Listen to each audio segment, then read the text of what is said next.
Saludos, mi nombre es Flavio David Ipiales Poveda, soy estudiante de la Facultad de Ciencias Sociales y Humanas de la Universidad Central del Ecuador. En esta presentación abordaré tres ideologías políticas contemporáneas que han tenido un impacto profundo en la historia y en el pensamiento político moderno.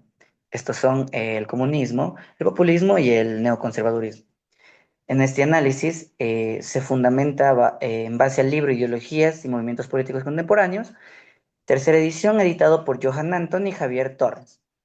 Y me centraré en analizar específicamente el capítulo sexto del comunismo, desarrollado por Antonio Elorza, el capítulo decimosegundo, populismo, elaborado por Ferran Gallego, y el capítulo decimotercero, el neoconservadurismo, escrito por Joseph Babes. Es importante mencionar de que estas tres ideologías, tanto el comunismo, populismo y neoconservadurismo, aunque estas tres ideologías representan visiones distintas y a veces contrapuestas, todas constituyen una forma de respuesta ideológica ante las transformaciones, crisis y tensiones propias del mundo contemporáneo. A lo largo de esta exposición presentaré las ideas centrales de cada ideología, los autores clave que las desarrollan, así como algunos ejemplos históricos representativos y finalmente realizaré una comparación entre ellas, señalando tanto sus semejanzas como sus principales diferencias teóricas y prácticas. El comunismo por Antonio Elorza. Antonio Elorza muestra que el comunismo fue una fuerza política que marcó gran parte del siglo XX, pero que también cayó en contradicciones profundas. En su texto, Elorza enfatiza que los intentos de transformar radicalmente la sociedad llevaron muchas veces a formas de organización autoritaria, justificadas en nombre de la revolución. Ahora bien, ¿pero qué es el comunismo? Veamos. El comunismo es una ideología revolucionaria que surge del marxismo-leninismo. Pero ¿cuál es su objetivo principal? Su objetivo principal es eliminar las clases sociales, abolir la propiedad privada y construir una sociedad sin explotación. El comunismo parte de la idea de que la lucha de clases es el motor de la historia. Entonces, es necesario un Estado fuerte, dirigido por el Partido Comunista, para llevar adelante la revolución del proletariado. Muy bien, en la práctica, el comunismo ha tomado formas distintas. En la URSS, por ejemplo, con Lenin y Stalin, se instauró una economía planificada, una fuerte represión política y un culto al líder.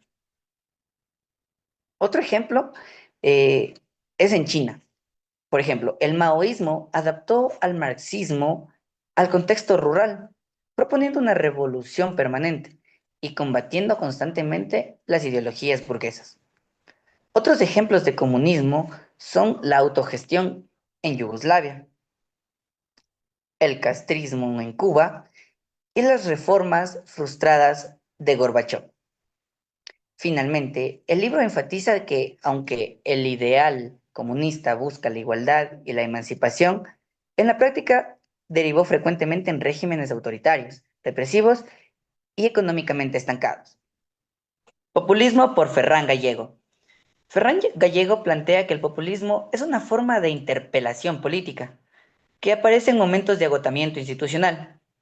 En su texto, Gallego analiza casos latinoamericanos, como por ejemplo México, Bolivia, Argentina, y también casos europeos.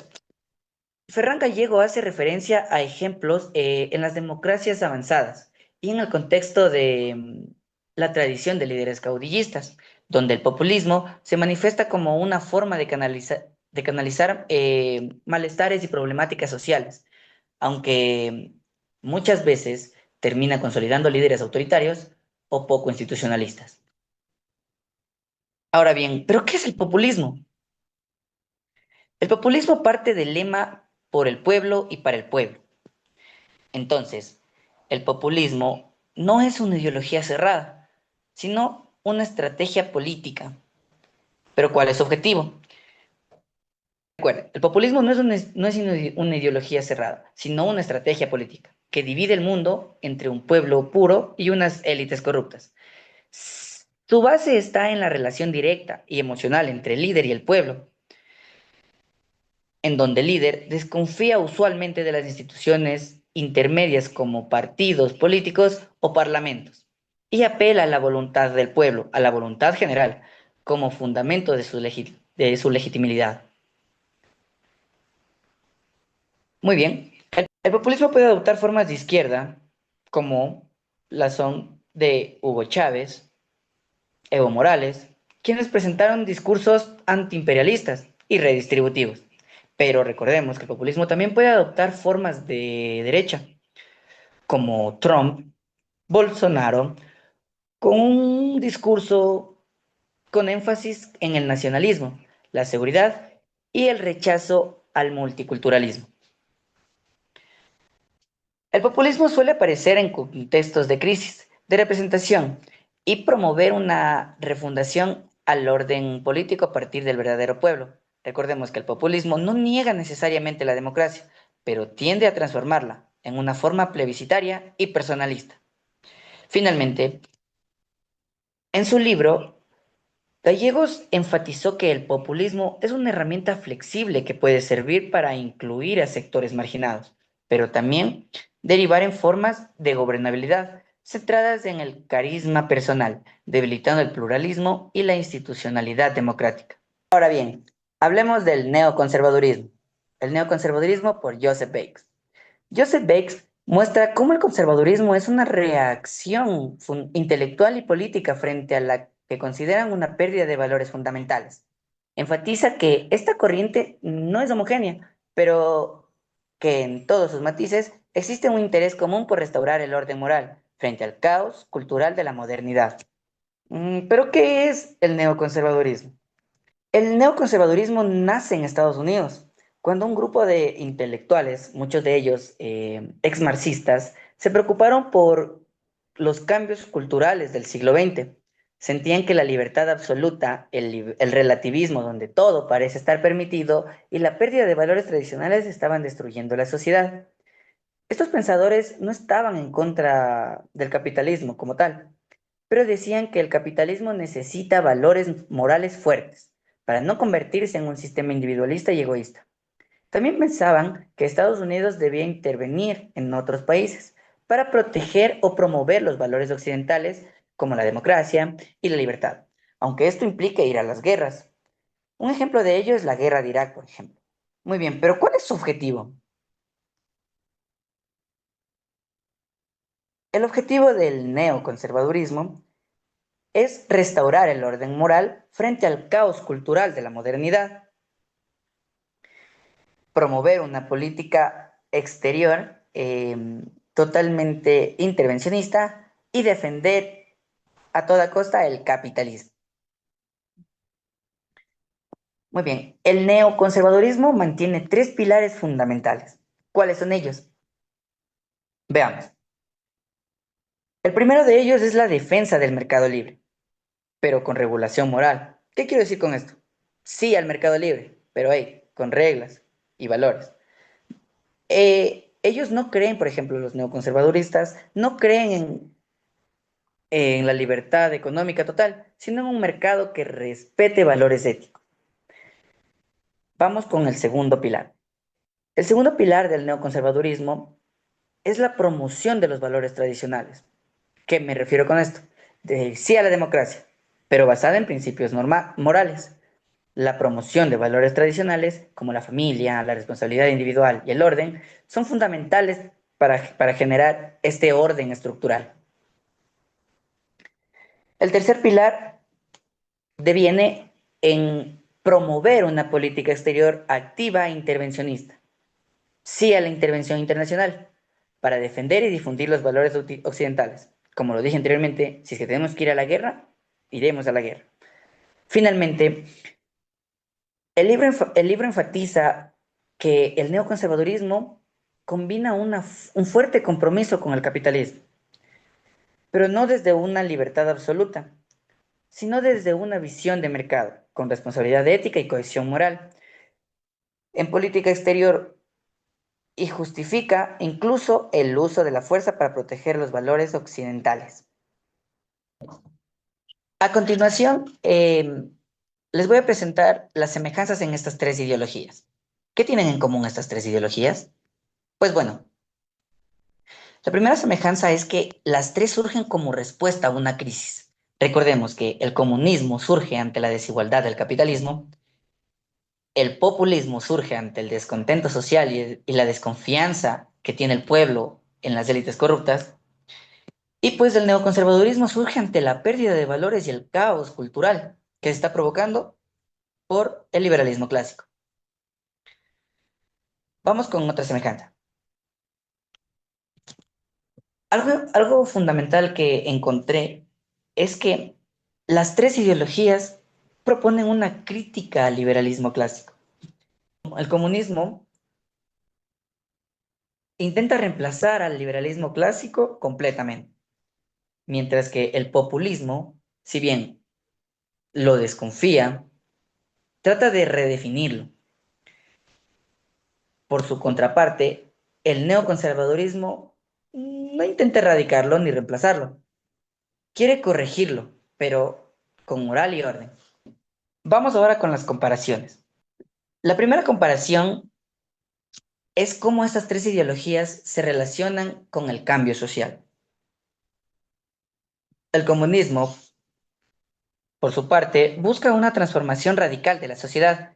Cree que el sistema capitalista debe ser destruido por medio de la revolución y reemplazarlo por un nuevo orden basado en la igualdad total y la eliminación de todas las clases sociales. El populismo, en cambio, no propone un modelo fijo de sociedad, sino que se adapta al contexto. Su objetivo es, recuerden, responder al malestar social a través de un líder fuerte, de un liderazgo que interprete la voluntad del pueblo, sin necesariamente cambiar todo el sistema. Por otra parte, el neoconservadurismo no quiere transformar el sistema, sino solo restaurarlo, restaurar los valores tradicionales que según sus pensadores se han perdido en la modernidad y bueno, su enfoque es conservador. El neoconservadurismo cree que el orden debe mantenerse, pero reforzado con autoridad y valores morales. En síntesis, el comunismo quiere destruir el sistema, el populismo lo critica, pero lo adapta, mientras que el neoconservadurismo quiere conservarlo y reforzarlo. Estas tres ideologías con la visión del Estado. En el comunismo, el Estado es una herramienta clave para imponer la dictadura del proletariado y controlar todos los aspectos de la economía y la sociedad. Es centralizado, autoritario y busca desaparecer en el tiempo. Bueno, eso dice la teoría. En el populismo, el Estado funciona como un instrumento de líder. Su forma varía según la ideología del líder. Esto puede ser autoritaria o democrática, según el contexto político. Pero suele haber concentración de poder directamente en el líder. Ahora bien, en el neoconservadurismo, el Estado no es todopoderoso, pero sí fuerte. Debe intervenir para imponer un orden moral y proteger los valores tradicionales, aunque respeta la economía del mercado.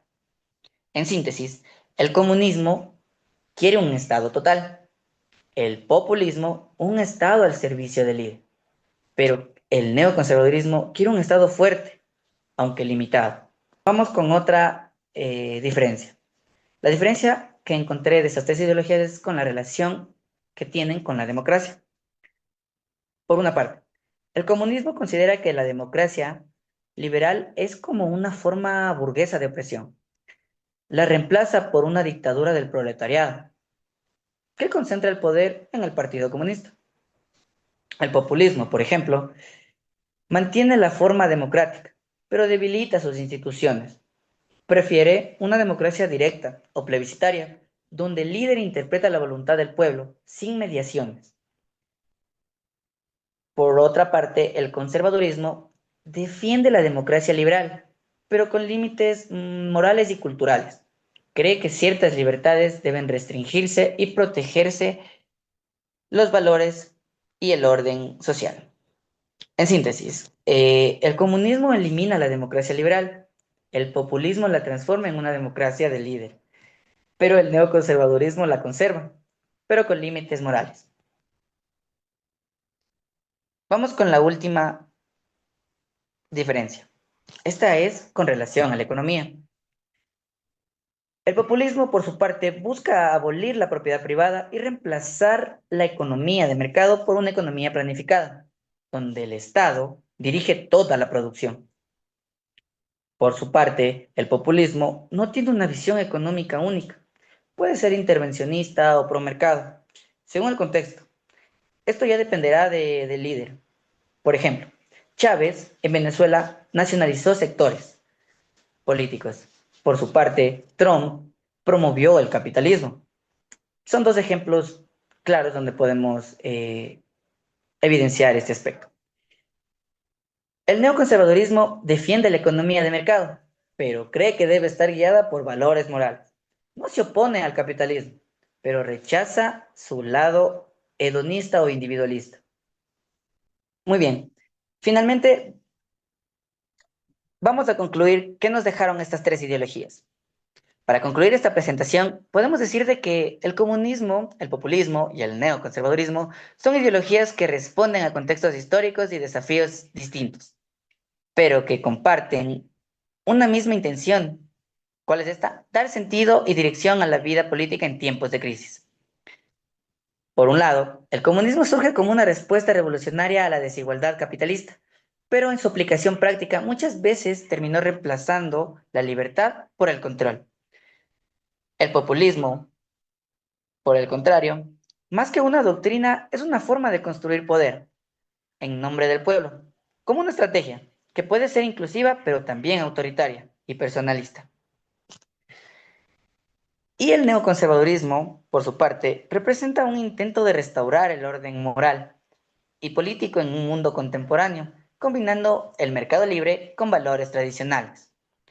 Ahora bien, analizar estas ideologías nos ayuda a entender de mejor manera los debates actuales, las tensiones entre la libertad y autoridad, igualdad y orden, tradicional y cambio, conocerlas en todo su esplendor. No es solo un ejercicio académico, es una herramienta clave para comprender cómo se configuran los discursos, los gobiernos y los conflictos del presente.